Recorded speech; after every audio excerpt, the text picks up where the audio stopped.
Muy buenos días, hermanos. Abran sus Biblias, por favor, en Apocalipsis, capítulo 21, versículo 22. Estamos acercándonos al final del capítulo 21, que ha sido un capítulo maravilloso donde se describe la Nueva Jerusalén o se describe el destino final de los creyentes, ¿sí? Eventos que todavía no han acontecido, que estamos aguardando, pero que con toda certeza van a venir. La Nueva Jerusalén que desciende del cielo, el encuentro de los creyentes con Cristo y el disfrute por la eternidad con el Señor. Eso estamos esperando, ¿sí? Eso es una gran esperanza que tenemos, es una gran certeza que embarga nuestro corazón. Y cuando a veces pasamos aflicciones o desánimos o circunstancias adversas, una manera como somos consolados es contemplando lo que va a venir, ¿sí? La Biblia dice que así se mantuvo Moisés, que así se mantuvieron los profetas en la antigüedad, contemplando, abrazando, esperando con gran expectativa al que había de venir, o como dice en Hebreos, contemplando al invisible, u observando al invisible. Así que lo que nosotros estamos viendo en el capítulo 21 es una descripción majestuosa de la vida eterna. Es una descripción majestuosa del lugar donde compartiremos con Cristo, con características incomparables y con una cantidad de descripciones de cosas y elementos que nosotros no conocemos ni siquiera nos hemos imaginado. Y que solamente por esos ejemplos y esos datos del capítulo 21 podemos tener una mínima idea de lo que vamos a vivir y cómo vamos a pasar allá en la eternidad y cómo va a ser la vida tan placentera, tan deleitosa y tan completa, tan absoluta. Mientras tanto estamos, como dice el apóstol Pablo, en el ya, pero todavía no, ¿cierto? Mientras tanto aquí hay aflicción, aquí hay dolor, aquí pasamos desánimos, pasamos tantas circunstancias de dolor, pero el Señor está con nosotros. Tenemos la gran confianza, la gran esperanza de que Él está con nosotros. El versículo de esta mañana dice, y no vi en ella templo, porque el Señor Dios Todopoderoso es el templo de ella y el Cordero. Vamos a pensar un poco en lo que hemos dicho desde el versículo 9 en adelante del capítulo 21. Comienza Juan diciendo que el ángel le llevó y le dijo, te voy a mostrar la desposada. Pero cuando lo llevó a mostrarle la desposada, dice que vio una ciudad que descendía del cielo. ¿Recuerdan? A lo lejos, ¿sí? Démonos la idea de algo que él ve a lo lejos, una ciudad que desciende del cielo, pero él contempla que es una ciudad, quizás por el fulgor, es fácil saber, ¿cierto? Por ejemplo, cuando uno está en una montaña o en una parte alta y ve la iluminación o ve un poblado, uno sabe que es una ciudad, no lo confundiría con un monte o con un río o con una playa. Aquí Juan claramente dice que es una ciudad que la ve descender del cielo, que es refulgente, que es hermosa, que es grandiosa, pero luego cuando comienza a acercarse él a la ciudad, dice que comienza a ver los muros de la ciudad, que eran unos muros altos, ¿se recuerdan? Fuertes, muy robustos. Luego contempla que en esos muros hay 12 puertas y que esas puertas tienen ángeles y tienen nombres, porque se está acercando a la ciudad y la está contemplando ya en un primer plano. Luego dice que contempló los cimientos de la ciudad y que los cimientos eran piedras y que esas piedras tenían también nombres y eran los nombres de los 12 apóstoles. Más adelante contempla que cada cimiento de la ciudad es de un material distinto, es una perla distinta que tiene un significado y un valor extraordinario para la construcción.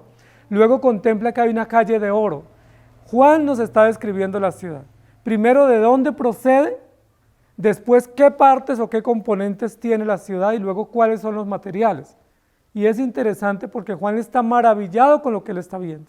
Sí, la descripción que nos está haciendo el capítulo 21 es la descripción de una gran emoción o un gran despliegue de la ciudad donde Juan queda totalmente sorprendido. ¿Sí? Como cuando uno entra a un lugar, ¿cierto? Sea un museo, sea un auditorio o un palacio, y cuando uno entra lo primero es observar qué hay, ¿cierto? ¿Y cuál es las primeras impresiones que uno tiene cuando llega a un lugar nuevo?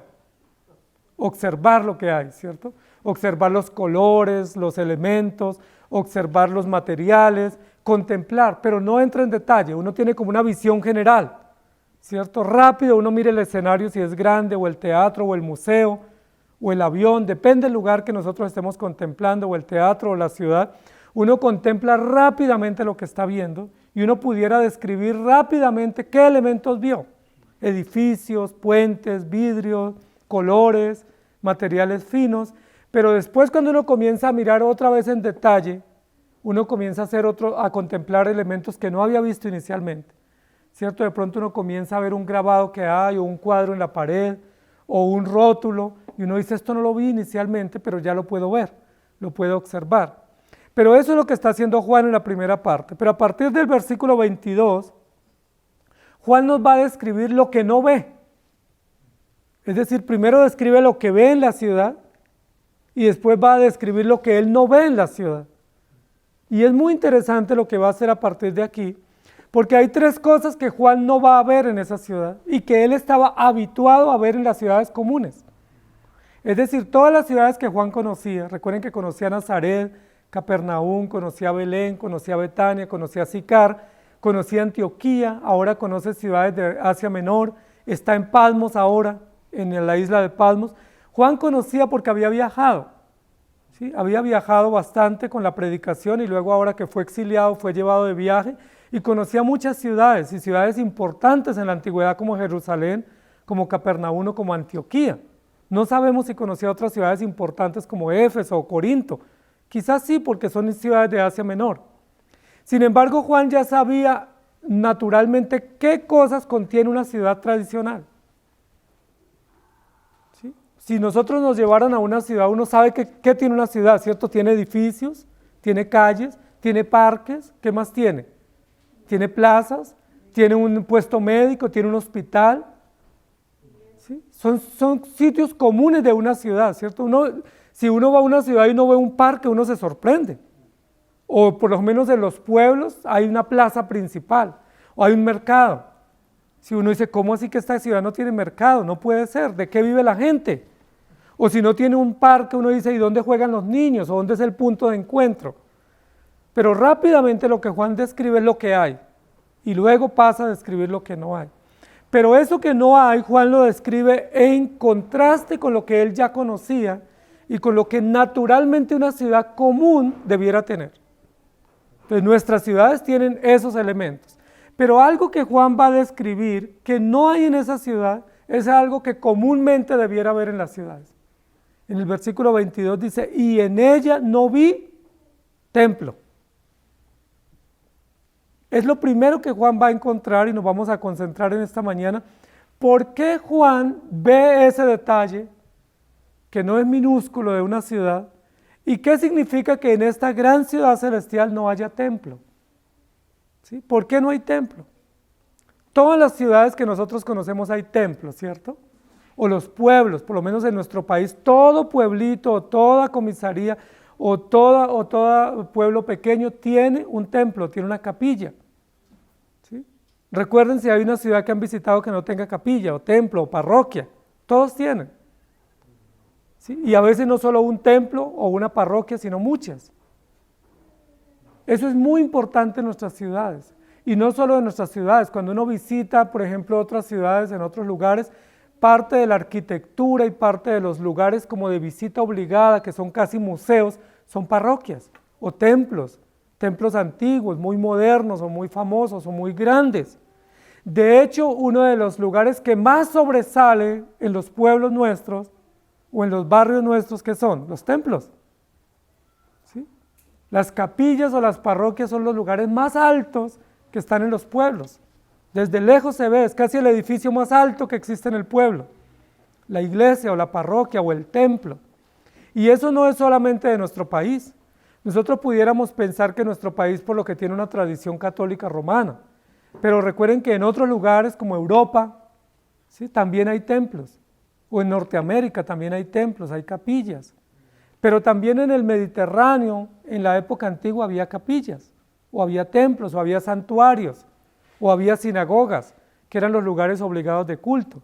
Y recordemos que para Juan debe ser muy sorprendente que en esta gran ciudad no haya templo. ¿Por qué? Porque él conocía perfectamente el templo en Jerusalén. Y el templo en Jerusalén era una maravilla antigua. Recuerden que ya había sido destruido el templo de Salomón, se había hecho una reconstrucción, había sido otra vez dañada y se había hecho otra reparación, pero Juan conoce un templo que tiene una gran tradición, una gran historia y que es muy importante. La pregunta es, ¿por qué no hay templo en esta ciudad? ¿No se han preguntado ustedes? Todas las ciudades tienen templo, todos los pueblos y todas las naciones exigen tener templos o santuarios o lugares de culto o lugares de adoración. ¿Por qué en esta ciudad no hay templo? Y esa es la pregunta que vamos a responder hoy. ¿Y el templo? ¿Dónde está el templo? ¿Por qué no hay templo en esta gran ciudad que Dios nos está presentando? Y vamos a leer unos textos de apoyo en Hechos capítulo 17, 24. Dice, el Dios que hizo el mundo y todas las cosas que en él hay, siendo Señor del cielo y de la tierra, no habita en templos hechos por manos humanas. Este es un primer versículo que quiero que lo tengamos en memoria para poder entender toda la dinámica del versículo.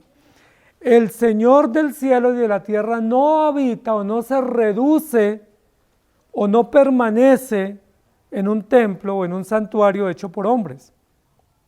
Y Lucas 2:37 dice, y era viuda, está hablando de Ana, que hacía 84 años y no se apartaba del templo sirviendo de noche y de día con ayunos y oraciones. Este versículo dice que el templo era importante para los judíos o para los hebreos, que al templo fue llevado Jesús a los 40 días, a los 8 días que fue circuncidado y luego a los 40 días que fue consagrado como primogénito, y que el templo era muy importante. Ahí estaba Simeón, ¿recuerdan? Estaba Zacarías, estaba Ana, la profetisa, y muchas otras personas más. Mateo 6:21 dice, porque donde esté vuestro tesoro, allí también está vuestro corazón. Y estos textos son de apoyo para que podamos comprender.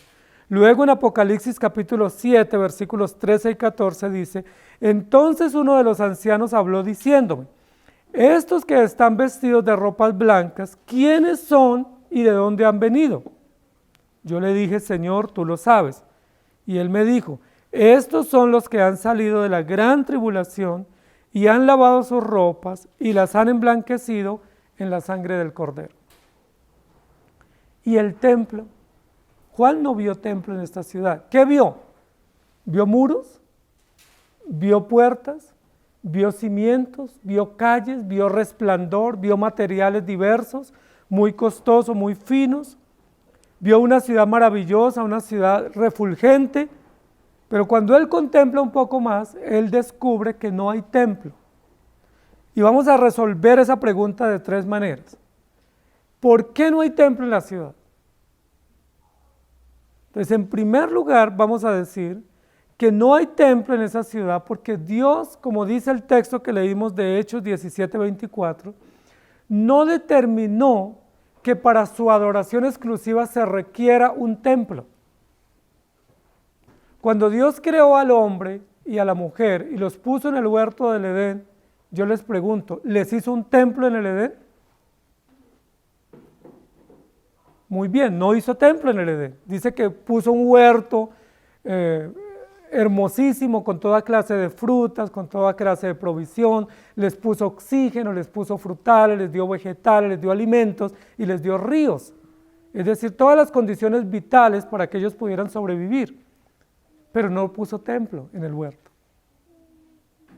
La pregunta es, ¿luego Dios no quería que Adán y Eva le adoraran? ¿Adán y Eva no tenían la obligación de adorar a Dios? Si la respuesta es sí, ¿cómo iban a adorar a Dios si no tenían templo para adorar? Entonces lo primero que tenemos que decir, que cuando uno abre las Escrituras, encuentra que Dios crea todas las cosas. Dios es creador y sustentador, y no tenemos duda de que Él es el creador, que todas las cosas que Él creó son perfectas, son maravillosas y son buenas, y que todas las cosas las creó para su gloria. Y luego al final del día, en el 6º día, creó al hombre. Y dice la Biblia que puso al hombre y le dio encargos. Y todos los encargos que le dio al hombre y a la mujer fue para que le rindieran culto a Dios, a través del trabajo, a través de la procreación, a través de la administración de la economía, a través de la administración de la tierra y a través del desarrollo de las 3 instituciones básicas que Dios estableció: la familia, la iglesia y el Estado. Dios creó al hombre para que le adorara, pero no puso templo. Entonces, ¿qué es lo que queremos aprender al principio para poder comprender? Que la misma creación es un gran templo en el cual Dios pone al hombre para que le rinda culto.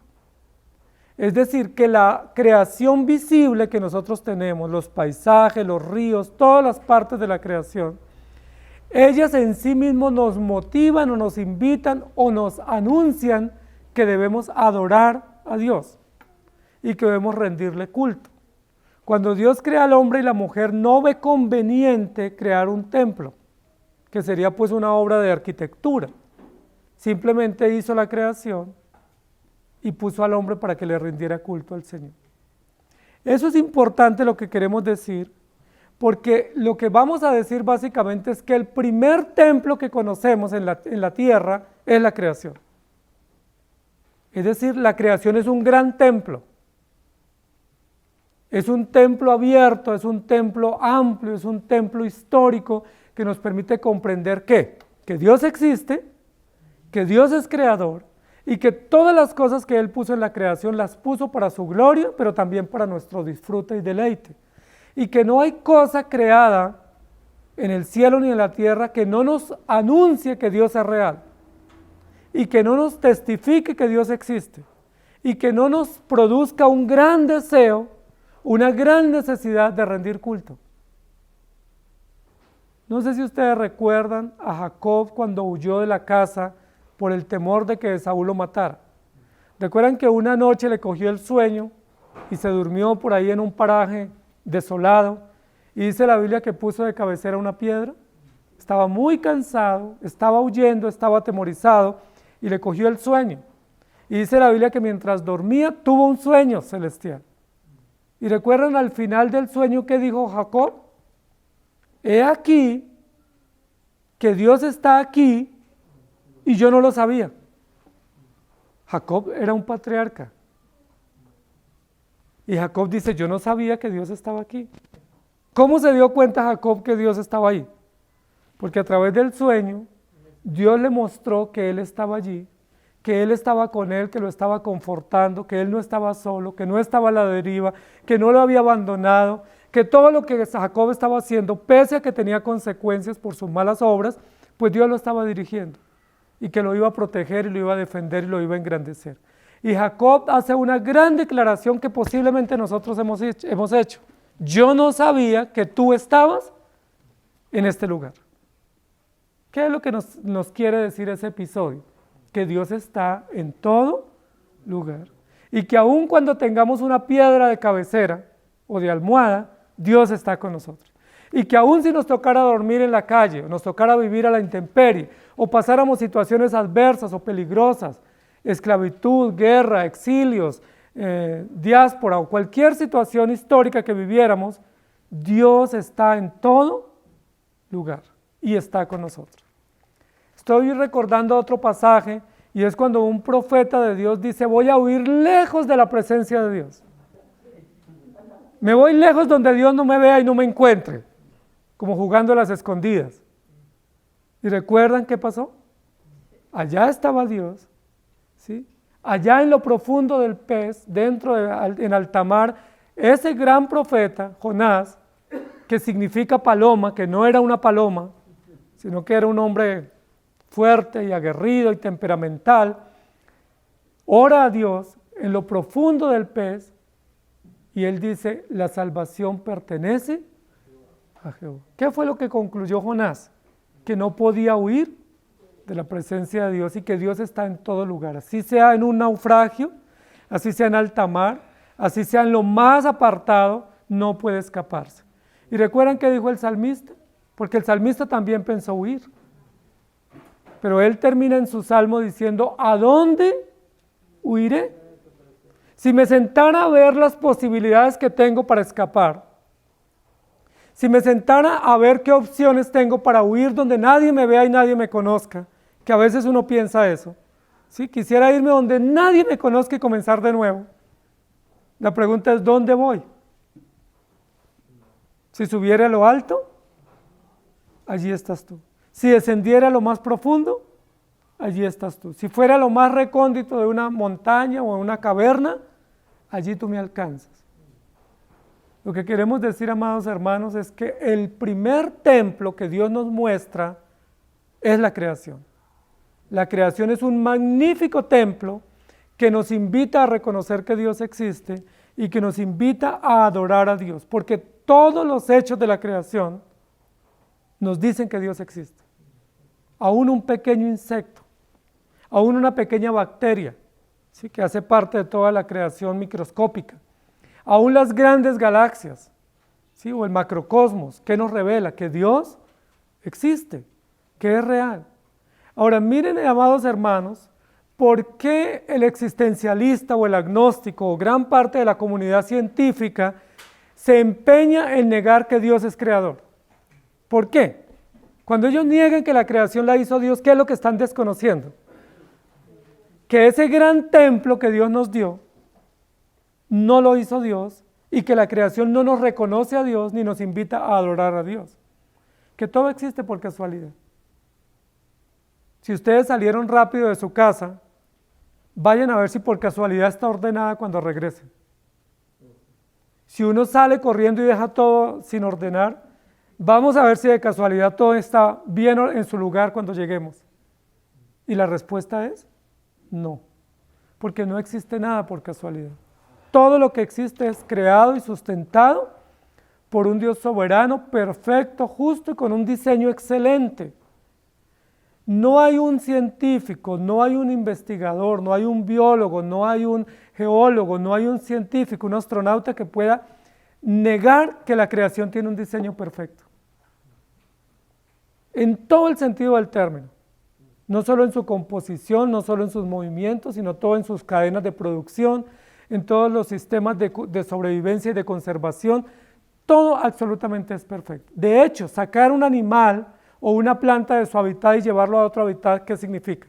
Que no sobrevive, o que cambian las condiciones, porque cada hábitat, cada condición, cada clima es distinto y es apropiado para esas especies, animales y vegetales que existen en ese lugar. La creación es perfecta. La creación es un templo maravilloso. ¿Habían ustedes considerado eso? Ahora, si es un templo, ¿qué nos invita a ese templo de la creación a hacer? A adorar a Dios. Por eso el Señor dice que Él no está en un templo hecho de manos de hombres. ¿Él en cuál templo habita?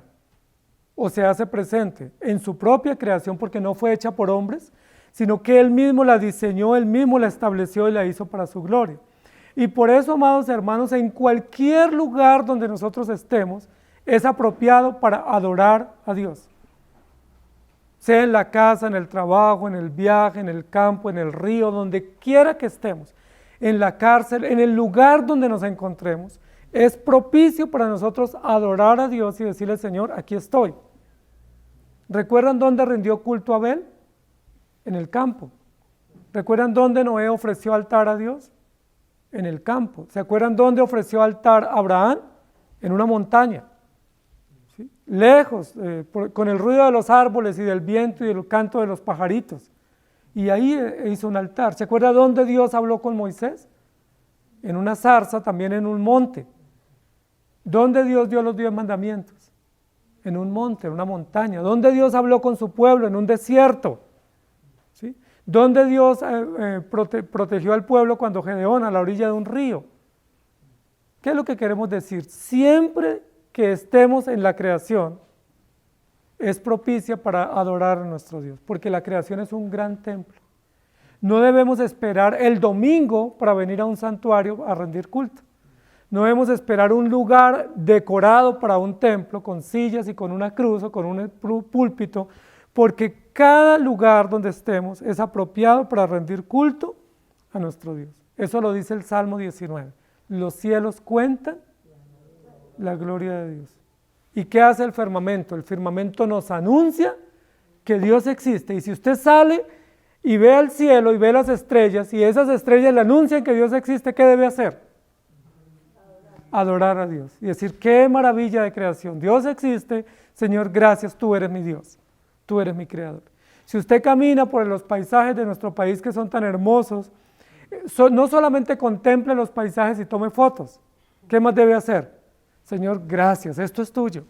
Tú lo hiciste con tu mano y lo hiciste para tu gloria, pero lo hiciste también para nuestro testimonio y para nuestro deleite. Cuando uno va a los mercados, yo me fascino cuando voy a los mercados, porque uno en los mercados ve una cantidad de frutas, de vegetales que uno ni siquiera los conoce.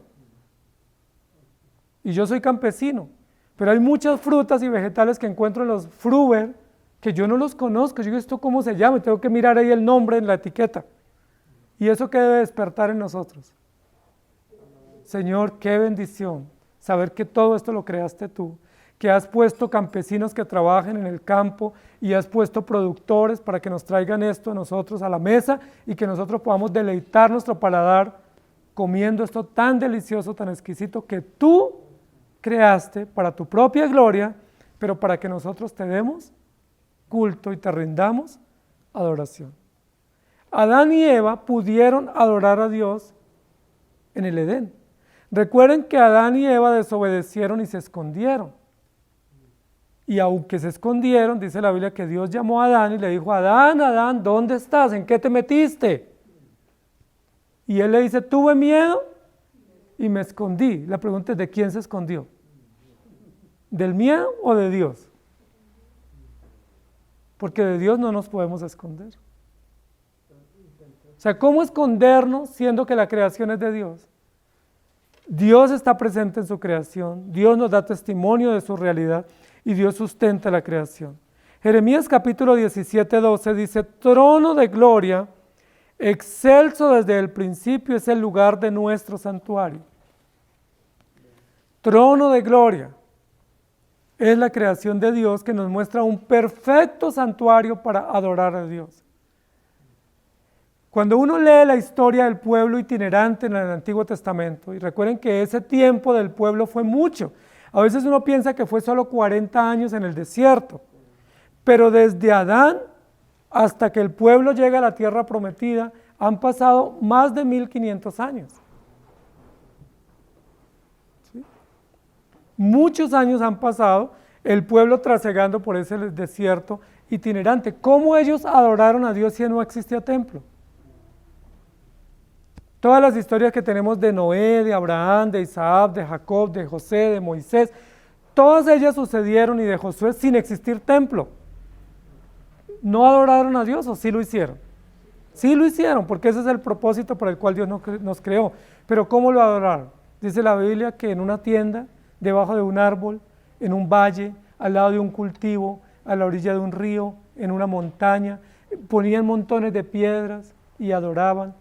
Quemaban animales y los elevaban a Dios en sacrificio, cogían cosechas, ¿recuerda? Y hacían comidas con esas cosechas, tortas, banquetes, y esos banquetes se los dedicaban a Dios. El pueblo adoraba a Dios, no necesitaban un templo, porque la misma creación es un lugar adecuado para adorar a Dios. Salmo 96, 5 y 6 dice, porque todos los dioses de los pueblos son ídolos, pero Jehová hizo los cielos, alabanza y magnificencia delante de él, poder y gloria en su santuario. Recuerden que los musulmanes van por lo menos una vez al año a la Meca, ¿cierto? Y es obligatorio para todo fiel musulmán visitar la Meca, que es el santuario de adoración de ellos, y durante el día, todos los días, hacer oraciones dirigiendo su mirada hacia la Meca.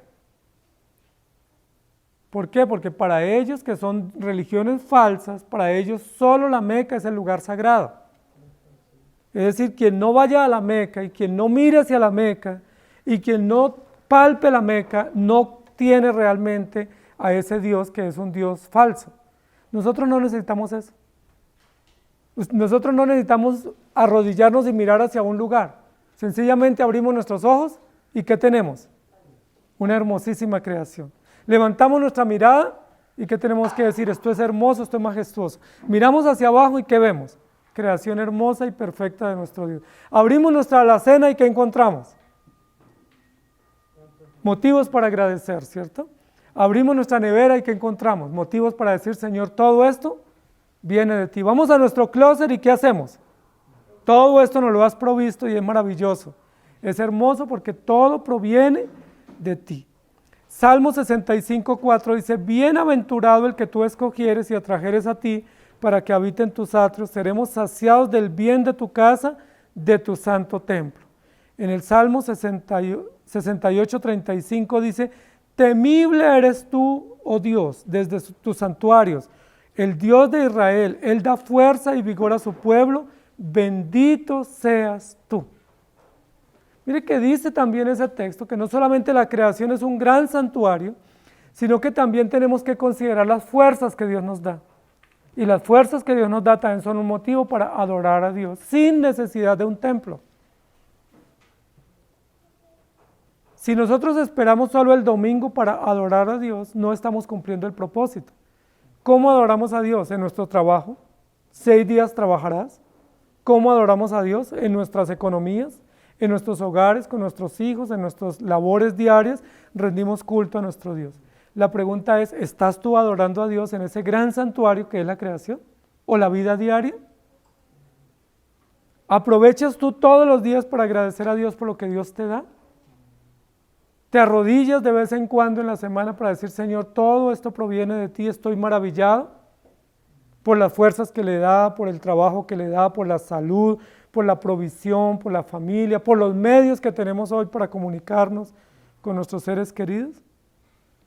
No esperemos solamente venir al templo o al lugar dedicado de culto, porque estamos perdiendo un gran privilegio de rendir culto a nuestro Dios. Salmo 21:3 dice, Jehová te oiga en el día de conflicto, el nombre del Dios de Jacob te defienda, te envía ayuda desde el santuario y desde Sión te sostenga y haga memoria de todas tus ofrendas y acepte tus holocaustos.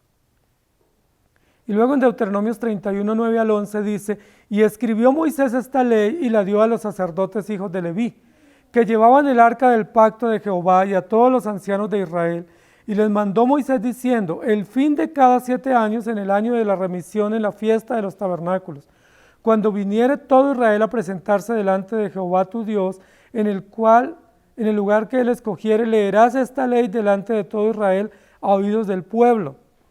Recuerden que una de las 3 fiestas principales que tuvieron los hebreos antiguos se llamó la fiesta de los tabernáculos o la fiesta de las enramadas. Una fiesta hermosísima me parece a mí, porque durante 7 días todas las familias tenían que salir de vivir en sus lugares comunes. Imaginémonos nosotros, salir de nuestras habitaciones, de nuestras casas y hacer una enramada con ramas, ¿sí? Como una especie de tienda de campaña o en la terraza, o a las afueras de la casa, o en la vía pública, o en el patio, pero había que hacer una enramada y durante 7 días toda la familia vivir ahí. No podían cocinar en sus cocinas, no podían dormir en sus habitaciones, no podían llevar la vida regular que tenían, sino que tenían que dedicarse a vivir 7 días en una enramada. ¿Y eso qué significaba? Que era una manera de agradecer a Dios que los había guardado durante todo el tiempo que ellos fueron peregrinos y que vivieron en tiendas y que durante esos 40 años en tiendas en el desierto, más todos los otros años que vivieron en tiendas, los patriarcas, Dios nunca los desamparó. Qué bonito recuerdo, ¿cierto? Hermosísimo. Sería bueno que nosotros hiciéramos ese ejercicio, que intentáramos vivir como vivíamos de niños. ¿Algunos de ustedes vivieron en condiciones difíciles de niños? ¿De mayor pobreza, de mayor escasez? ¿Qué tal si durante una semana al año pudiéramos hacer ese ejercicio de quitarnos de todas las comodidades que tenemos ahora y enseñarles a nuestros hijos cómo vivimos nosotros? Para que ellos recuerden y valoren que nosotros vivimos sin electricidad, sin nevera, sin equipos de sonido, sin pisos de lujo, ¿sí? Y que eso nos ayude ¿a qué? A agradecer a Dios, porque ahora tenemos tanto que no podemos valorar lo que antes no teníamos. Y que eso les lleve a nuestros hijos a valorar cómo vivimos nosotros y cómo Dios nos sostuvo y que estamos bien y no estamos traumatizados. Eso fue lo que el pueblo hacía, una semana entera cada año en enramadas, viviendo como vivían en el desierto, para recordar que la creación misma nos invita a adorar y que aun si no tuviéramos casa, no tuviéramos templo, no tuviéramos comodidades, el Señor es nuestro Dios y es nuestro fiel proveedor. Y que aún todas las cosas que tenemos hoy son gran añadidura que tenemos, pero que no son necesarias. El pueblo no las necesitó. Y muchos de nosotros crecimos sin ningún tipo de esas comodidades que hoy se nos han vuelto indispensables.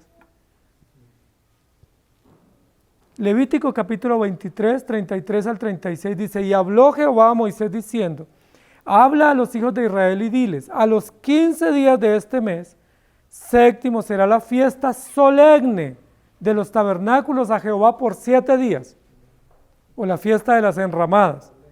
El primer día habrá santa convocación, era un acto de adoración, no era un paseo, ¿sí? Era un acto de adoración, habrá santa convocación, ningún trabajo de siervos haréis.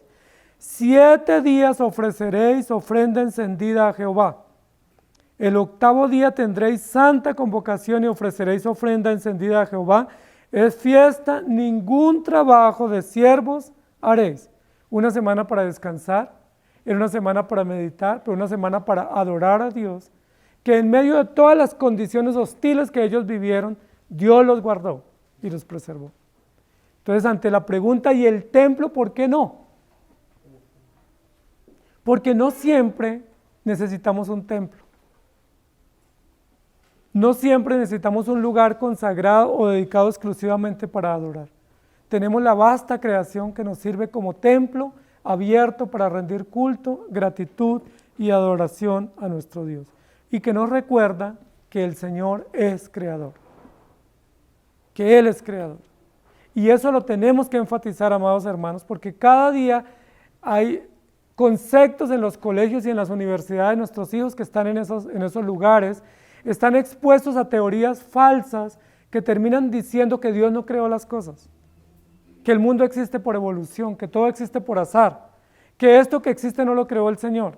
Y ustedes y yo creemos lo contrario. Por eso ese templo de la creación es absolutamente maravilloso para enseñarle a nuestros hijos que todo existe porque Dios lo creó. No solo porque la Biblia lo dice, sino también porque no hay manera de que todo esto exista por casualidad. No hay manera de que las cosas funcionen sin que haya quien las sustente y las controle. En segundo lugar, el templo que la Biblia presenta en toda la Escritura es el templo donde Dios ejerce su poder. Es decir, ¿dónde hay un templo? Donde están las cosas creadas por Dios, es decir, la creación. En segundo lugar, ¿dónde hay un templo? Donde existe el poder de Dios. Donde haya una manifestación del poder de Dios, allí hay un templo legítimo. ¿Se acuerda que así le pasó a Moisés? Cuando Moisés vio la zarza que ardía, dice la Biblia que se aproximó sigiloso para ver qué era lo que acontecía. Era un fenómeno extrañísimo para él, novedoso. Pero cuando él se acercó, escuchó una voz. ¿Y se acuerdan qué le dijo esa voz? Quítate las sandalias de tus pies, porque el lugar donde tú pisas es un lugar santo. Jacob dijo, Dios estaba aquí y yo no lo sabía. Ahora Moisés dice, yo tampoco sabía que Dios y su poder se manifestaban en lugares tan inusuales o en lugares donde yo pensaba que estaba alejado de esa presencia tan poderosa. El poder de Dios es evidente como medio, como recurso para que nosotros entendamos que debemos adorar a Dios. No sé si recuerdan cuando Dios llamó a Saulo. Saulo huía, iba muy aprisa para recoger cartas y perseguir a los cristianos. Y dice la Biblia que de repente o de la nada apareció un resplandor del cielo, invadió el resplandor el lugar donde él estaba y en la cabalgadura, y dice que cayó al piso, no se pudo ver más, y él solamente escuchó una voz que decía, Saulo, Saulo, ¿por qué me persigues? ¿Recuerdan? Pero no había templo, no había sacerdote, no había capilla. Pablo no estaba contemplando la creación de Dios. Simplemente Saulo es atropellado con el poder de Dios, con una manifestación sobrenatural del poder de Dios, y Saulo termina diciendo, ¿qué quieres, Señor, que yo haga? Tuvo un encuentro extraordinario con el poder de Dios, la grandeza de Dios, las maravillas del Señor, y quedó totalmente sorprendido. Recuerden que así le pasó a Balaán cuando huía, cuando iba a profetizar en contra del pueblo de Israel, que también se apareció un ángel que no lo podía ver inicialmente y luego el asna donde él iba habló y él pudo ver también una manifestación sobrenatural del poder de Dios. El poder de Dios es una muestra de la presencia de Dios y de que tenemos que rendirnos en adoración. Éxodo capítulo 26, versículo 30 dice, y alzarás el tabernáculo conforme al modelo que te fue mostrado en el monte. Aunque la creación es un gran templo, Dios exigió en el desierto que el pueblo hiciera una tienda especial, una tienda exclusiva. Y dice la Biblia que el propósito de esa tienda era que Dios iba a mostrar allí su poder. Así les dice, harás una tienda y yo me manifestaré allí, ahí estará mi presencia. Pero no significa que en los otros lugares no estaba la presencia de Dios, sino que ahí había como un lugar especial donde se iba a hacer la convocación pública o la reunión pública para anunciar edictos o decretos o propósitos de Dios y que el pueblo rindiera culto. Luego, cuando el pueblo dejó de estar en el desierto y llegó a la tierra prometida, Dios dice que ordenó a los reyes que hicieran un templo. ¿Se acuerdan? El templo de Salomón, que comenzó a reunir materiales el rey David, pero no pudo construirlo. Fue un templo maravilloso. Tenía oro, tenía piedras preciosas, maderas importadas. Todos los materiales del templo fueron importados. Algunos de Mesopotamia, otros del África, otros del Mediterráneo, pero todos los materiales del templo fueron importados. Y fue una obra maravillosa, dice la Biblia que era primoroso. ¿Sí? Que todo el mundo entero tenía que ver con ese templo. La pregunta es, ¿para qué Dios hizo que el pueblo construyera un templo en Jerusalén? Era un templo para adorar, ¿recuerdan? Pero ese templo que Dios elaboró o hizo construir para su adoración, el pueblo lo convirtió en un ídolo. Recuerden que rápidamente ese templo, que fue construido para la adoración y para los sacrificios y el oficio de los sacerdotes, se convirtió en un ídolo. Pero Dios nunca dijo que el templo era un ídolo, porque la ley de Dios claramente dice, no te harás imagen, no te inclinarás, no tendrás ídolos. Y para los hebreos ese templo se volvió un ídolo. Tanto así que era el templo o el edificio que siempre invadían los enemigos. Los sirios, los asirios, los babilonios, egipcios, los persas y luego los griegos y romanos invadieron el templo para destruirlo. Algunos no lo lograron hacer, pero otros sí lo lograron. ¿Por qué Dios permitió que ese templo fuera destruido o fuera invadido en varias oportunidades? Para que el pueblo entendiera que ese templo era para adorar a Dios, era un lugar dedicado al culto, pero no era un ídolo. Y ellos le rendían culto, era al templo. ¿Se acuerdan que a Jesús mismo lo llevaron a la muerte con una acusación falsa sobre el templo? Porque Jesús un día, mirando el templo, dijo, no quedará piedra sobre piedra de este edificio. En 3 días lo destruiré y en 3 días lo construiré, o lo levantaré. Y ellos acusaron, los sacerdotes del momento, a Jesús, diciendo que Jesús estaba en contra del templo. ¿Y por qué les dolió tanto el templo? ¿Por qué querían tanto el templo? Si de hecho lo habían vuelto una cueva de ladrones y lo habían vuelto un centro de negocios y era todo un lugar de algarabía y de intercambio y de corrupción política y religiosa. Pero ellos adoraban el templo como un ídolo, es decir, no le rendían culto al Señor del templo, sino al templo mismo. ¿Y qué dijo el Señor? Voy a destruir el templo. Y el templo fue destruido. Si el templo fue destruido, no solamente por Nabucodonosor, sino que después fue destruido por los emperadores más adelante, ¿qué nos indica eso desde la providencia? Que no necesitamos un templo, que el templo es simplemente un lugar pasajero, temporal, para rendir culto a Dios, pero el templo no es nuestro Dios. En el momento en que el templo se nos vuelva nuestro Dios, ¿qué sucede? Dios lo debe destruir, porque estamos teniendo un ídolo. Recuerden que Dios nos debe quitar nuestros ídolos, porque nosotros ya confesamos que creemos en un solo Dios. Por eso no podemos poner a nuestros hijos en un pedestal como si fueran ídolos. Porque cuando uno pone a su hijo en un pedestal, ¿qué es el próximo paso? Que Dios le quite a uno ese ídolo. Porque uno está rindiéndole culto a sus hijos, o al trabajo, o a la familia, o a la vida, o al cuerpo, o a la religión, o a la iglesia, o a lo que sea. Y Dios nos quita nuestros ídolos, porque el plan de Dios es santificarnos. Cuando el pueblo comenzó a rendirle culto al templo, ¿se acuerda que la Biblia dice que juraban por el templo? Es decir, ponían al templo como testigo de juramentos. ¿Y quién es el único testigo de los juramentos nuestros? Nuestro Dios. De hecho, los mandamientos dicen, solo en su nombre jurarás. Al Señor tu Dios adorarás, a Él solo servirás y en su nombre jurarás. Si vas a hacer un juramento correcto, lícito, tienes que hacerlo en presencia del Señor. Pero ¿sabe qué habían hecho los del Nuevo Testamento, estos señores, los saduceos y los fariseos? Le rendían culto al templo, le llevaban ofrendas al templo y se arrodillaban ante el templo y hacían juramentos en nombre del templo. ¿Cómo les parece? Y Jesús, ¿qué dijo? Este templo debe ser destruido, porque es un ídolo. Y recuerden que aún todavía grandes religiones y muchos religiosos del mundo, aún cristianos evangélicos, están esperando que el templo de Jerusalén se reconstruya. Muchos, gran parte del protestantismo cree que el punto final para la venida del Señor es que el templo de Jerusalén, el templo de Salomón se reconstruya. Y que cuando se reconstruya ese edificio, el Señor vendrá. Yo les pregunto, si el templo Dios mismo lo destruyó, ¿será que quiere que se reconstruya? Si el templo ya fue destruido, el templo lleva 2000 años destruido, ¿qué sentido tiene que se vuelva a reconstruir? ¿Para qué? ¿Para que se vuelva otro ídolo nuestro? No, por eso esta ciudad celestial dice no tiene templo.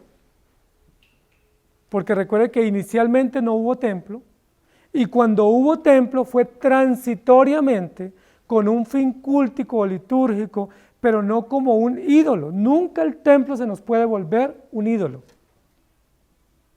Porque el templo es simplemente un lugar dedicado para una reunión pública, para la adoración pública, mas no es un ídolo para rendirle culto. Si ustedes vienen a la capilla o al templo o a la iglesia, es a rendir culto a nuestro Dios. Pero no es porque este lugar sea mejor que sus casas. No es porque este lugar tenga una esencia, una magia mejor que otro lugar. Este lugar es igual a sus casas o igual a cualquier otro lugar. Lo único es que este lugar ha sido dedicado exclusivamente para reuniones públicas. Y como fue dedicado para reuniones públicas, aquí es el punto de encuentro.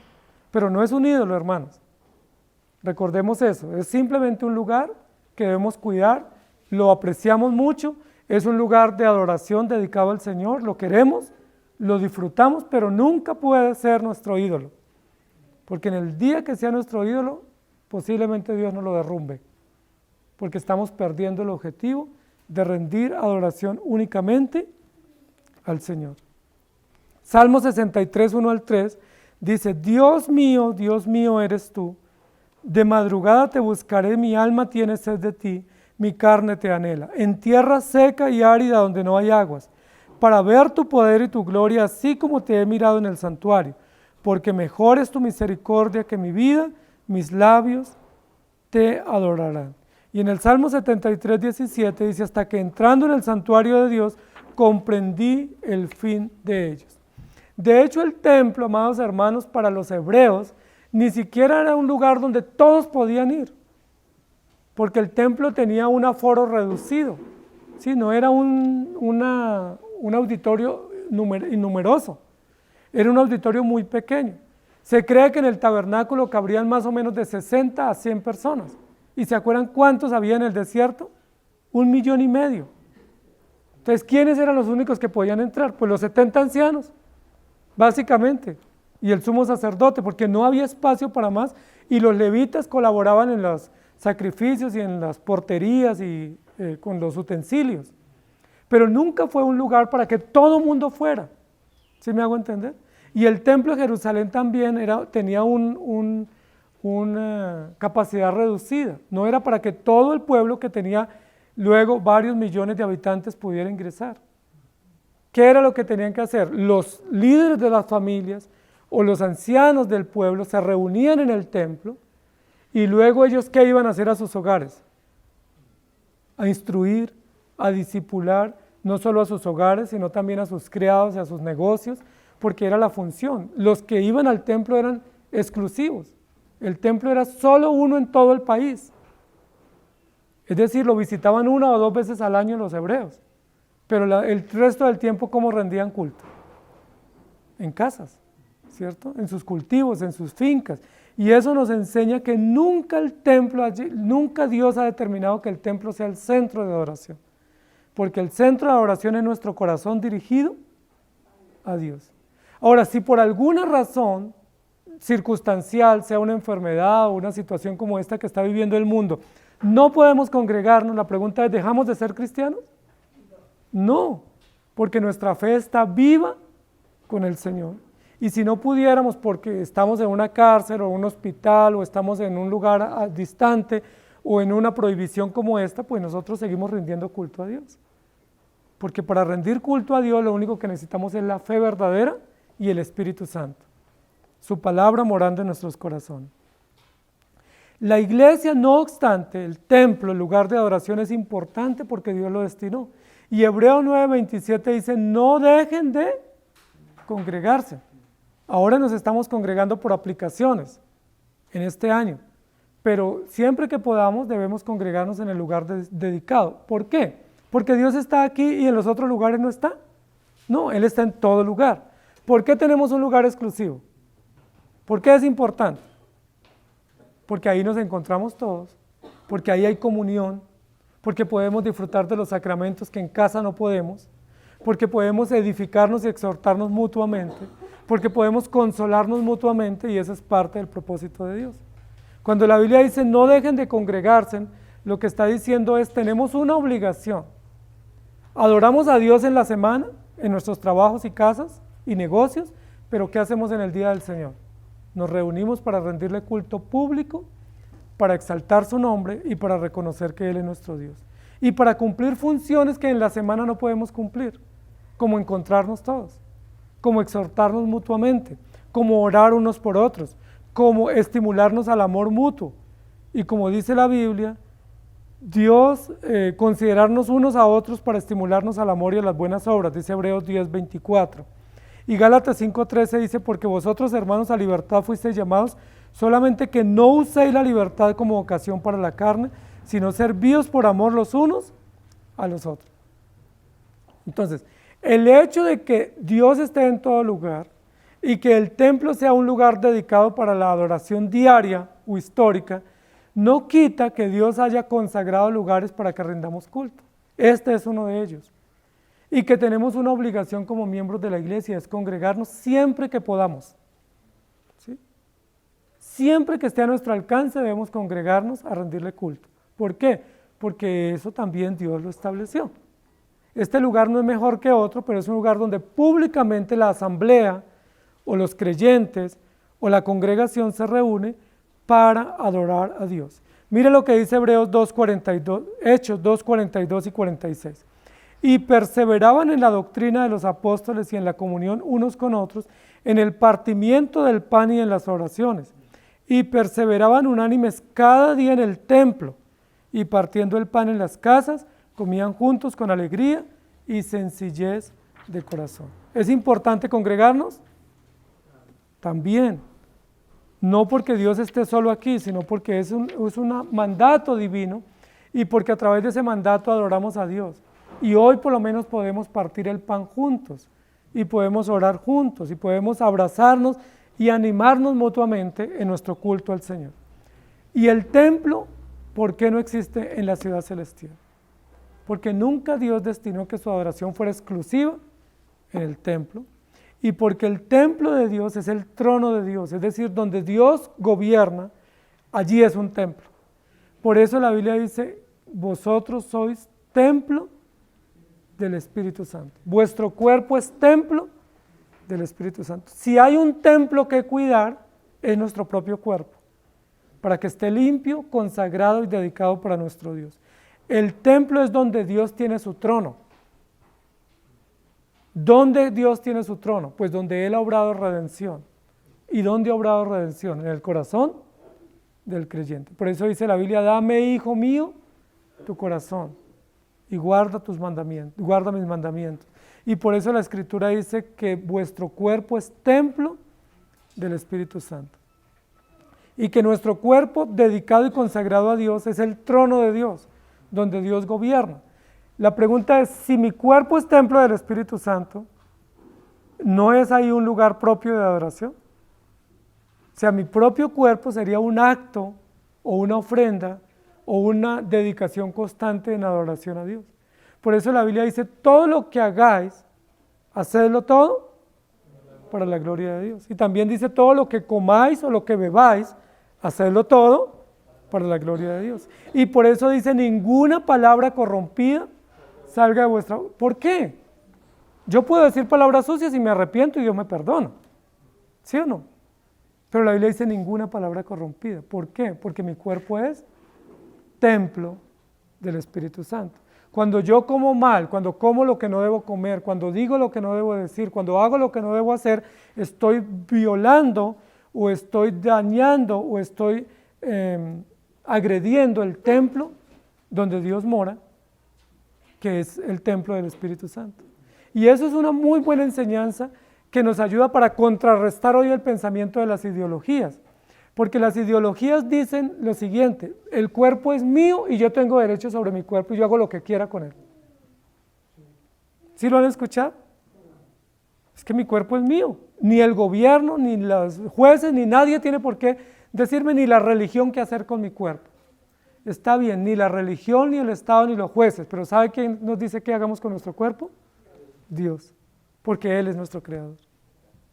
Por eso dice la Biblia, vístanse decorosamente, cuiden su cuerpo, descansen lo necesario, trabajen lo necesario, coman bien, vistan bien, cuiden lo que hablan, cuiden lo que hacen, cuiden lo que comen. ¿Por qué?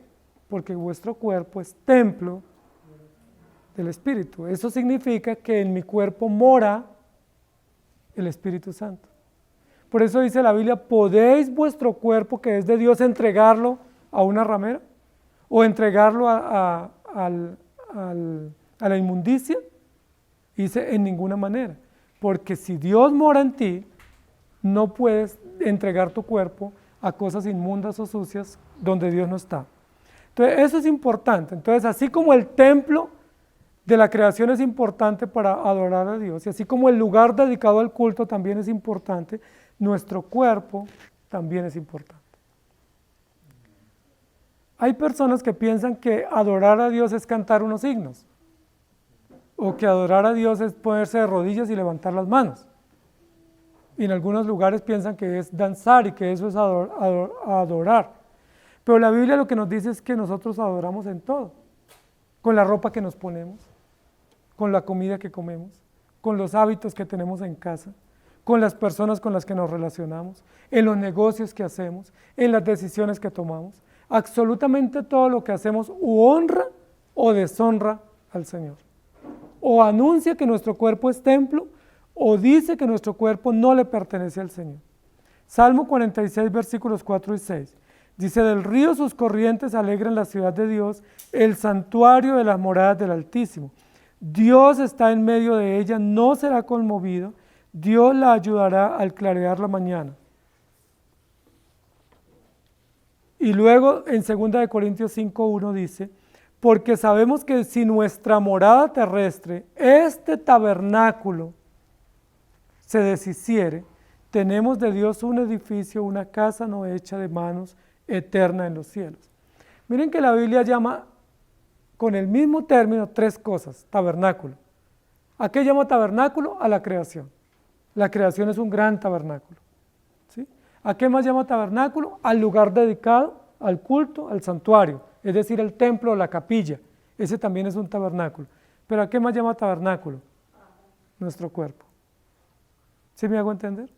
Por eso estamos diciendo que es un templo legítimo la creación, es un tabernáculo, es un templo legítimo lugares dedicados como este, porque es un lugar consagrado al culto, pero también es un templo legítimo nuestro cuerpo, porque nuestro cuerpo ha sido consagrado para Dios. Nuestros hijos desde que están en el vientre los dedicamos a Dios. Y todos nosotros desde que nuestros hijos nacieron, lo primero que hicimos fue consagrarlos, dedicarlos, decir, Señor, este hijo es tuyo, yo te lo entrego. Tú lo marcas, tú lo separas, lo señalas para ti. Y siempre en la iglesia recordamos que nuestro cuerpo es templo del Espíritu Santo. La pregunta es entonces, ¿por qué no hay templo en la Nueva Jerusalén? Pues por esas razones.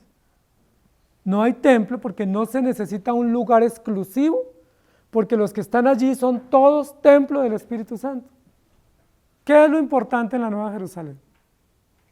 Que esté Cristo, que es el Cordero vencedor, y que estén los salvos o los redimidos de todos los tiempos. Si está Cristo, hay a quien rendirle culto. ¿Estamos de acuerdo? Y si están los creyentes, hay quien rinda culto. ¿Qué es importante que haya en la Nueva Jerusalén? Redimidos.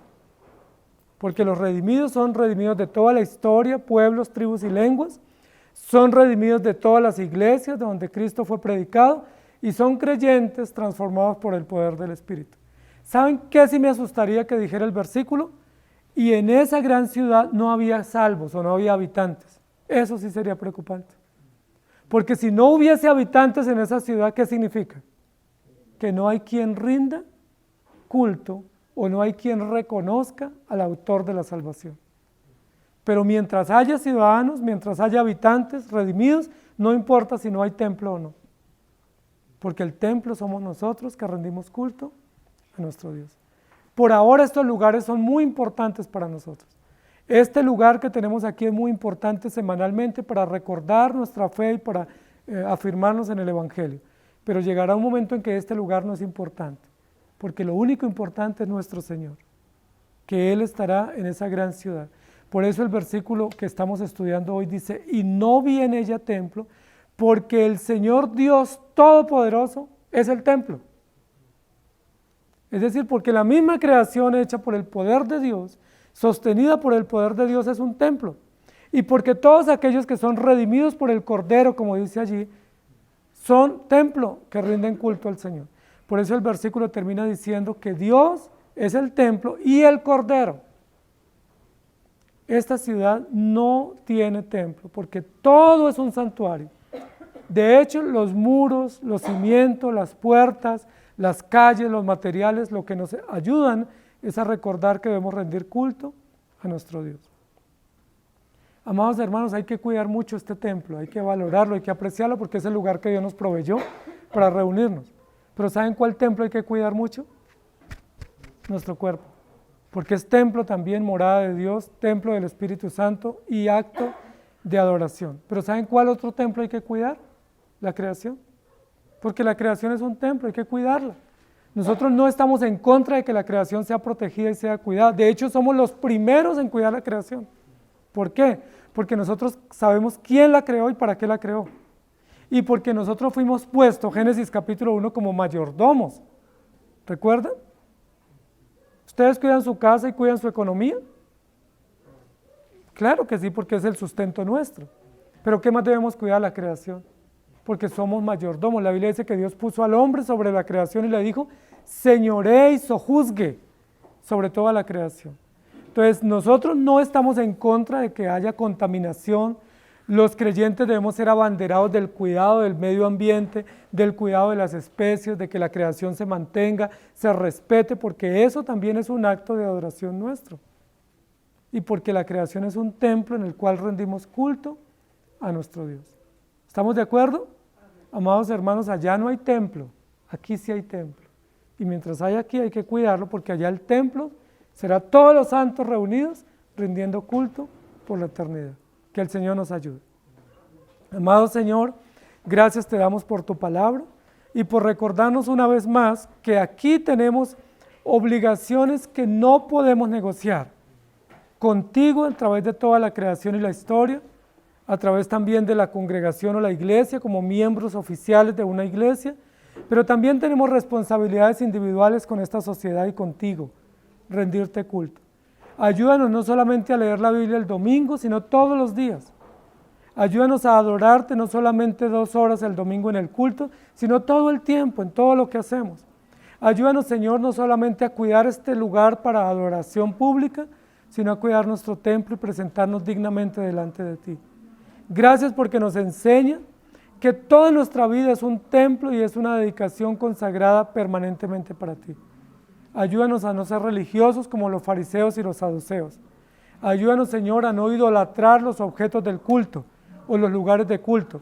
Ayúdanos a presentarnos como ofrendas vivas. Ayúdanos a recordar lo que tú le dijiste a la mujer samaritana. Vendrá el tiempo cuando ni en este monte ni en Jerusalén adoraréis, porque adoraréis en espíritu y en verdad, porque el Señor busca esos adoradores que adoren en espíritu y en verdad. Ayúdanos, Señor, a reconocer que nuestra vida está dedicada a ti y en función tuyo, que nuestras economías, nuestros manejos del dinero, nuestras decisiones, nuestros negocios, nuestras relaciones, que todo gire en torno a ti para tu gloria, como culto, como celebración, como una entrega total y plena a ti, que eres el creador de todas las cosas. Todo esto te lo pedimos en Cristo Jesús. Amén. Que el Señor les bendiga, queridos hermanos.